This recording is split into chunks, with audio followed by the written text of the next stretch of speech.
Di bumi aya kejadian aneh. Manusia parantos hilap kumaha carana ngapung ka bulan. Misi Artemis II nyiderkeun 4 astronaut di sabudeureun bulan. Naon anu anyar dina penerbangan luar angkasa ieu? Henteu aya.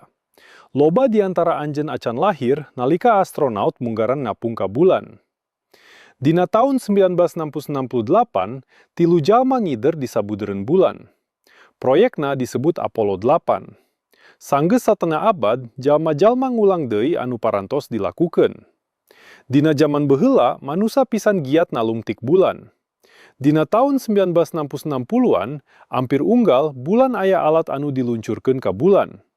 Kadang-kadang aya 10 peluncuran dina sataun. Stasiun otomatis ngider di orbit sabudeureun bulan. Alat-alatna nyampur di permukaan bulan. Robot-robot ngalakukeun loba ukuran. Luwih ti 100 misi otomatis parantos nalungtik planet ieu ti sagala arah. Manusia nyerang bulan saperti hirup di bumi gumantung kana eta. Dina dinten ayeuna, bulan sacara harfiah pinuh ku puing-puing alat sareng stasiun anu jalan. Bulan, kuburan robot anu paling mahal. Ti saprak mimiti penerbangan luar angkasa anu kahiji, umat manusia parantos mumpulkeun volume informasi anu raksasa. Ilmu pengetahuan parantos terang ngeunaan kayaan di bulan, di sabudeureun bulan, sareng dina jalan ka bulan. Satu wacana, para ilmuwan gancang nyaritakeun neunaan basis bulan anu bakal datang, neunaan teleskop anu kuat anu bakal dipasang di bulan. Kumaha bahan anyar bakal diproduksi dina kayaan gravitasi rendah bulan, kumaha bulan bakal janten hub transportasi pikeun eksplorasi planet sejen. Sadayana parantos siap, roket, kapal luar angkasa, baju angkasa, sistem kesehatan, komunikasi, sareng teknologi sanes. Tapi teras penerbangan ka bulan secara mendadak rengse, tanpa katerangan. Salami puluhan tahun, bulan ngan saukur dilupakan. Henteu deui nyirim alat otomatis ka bulan. Sakumaha umat manusia parantos cukup maen sareng bulan janten teu menarik. Proyek bulan ditinggalkeun sapertos budak anu bosen kana kaulinan. Dinten yeu minat ka bulan parantos dirobi deui. Tapi katinggalina sapertos prailmuan sareng insinyur modern sacara dadakan hilap segala anu aranjeunna teran sareng lakukeun satu wacana.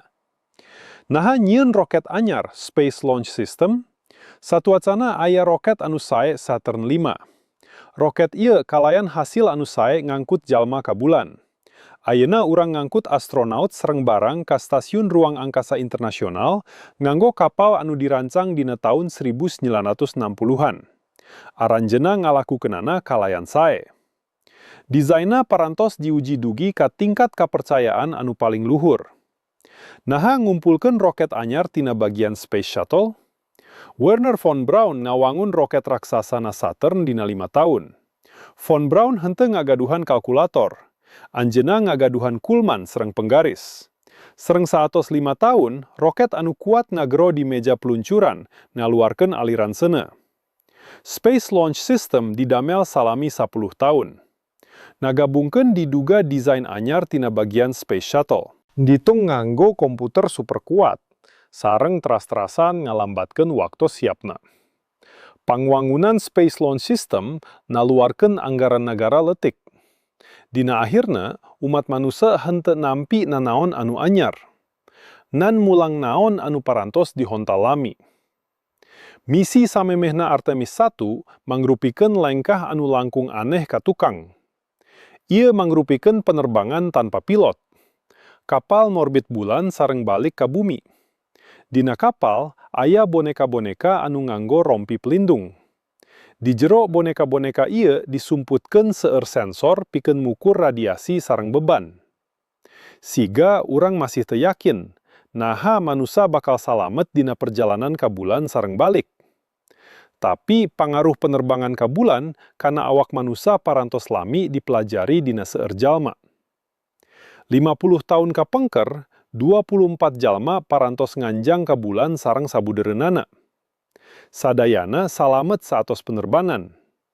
Teu aya anu maot tina paparan radiasi. Sababaraha masih hirup nepi ka ayeuna. Kontona, Buzz Aldrin, jalma kadua anu minjak bulan. Lalaki sepuh anu pisan seger, kunaon ngirim boneka-boneka dina rompi pelindung. Urang sieun kana radiasi anu parantos aman sababaraha taun kapengker. Dina tahun 1960-an, dunya ngadagoan di layar hidung putih. Jalma-jalma yakin yen engke urang bakal ngapung ke bulan pikeun liburan.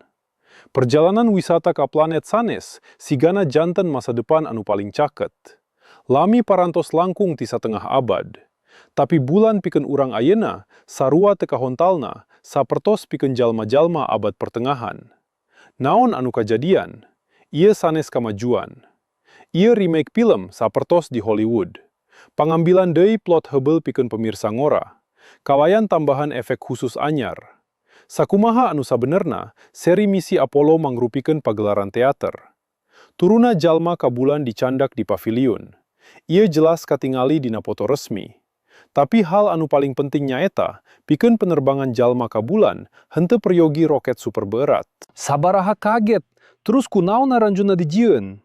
Kalayan patarosan ieu urang kedah nartos.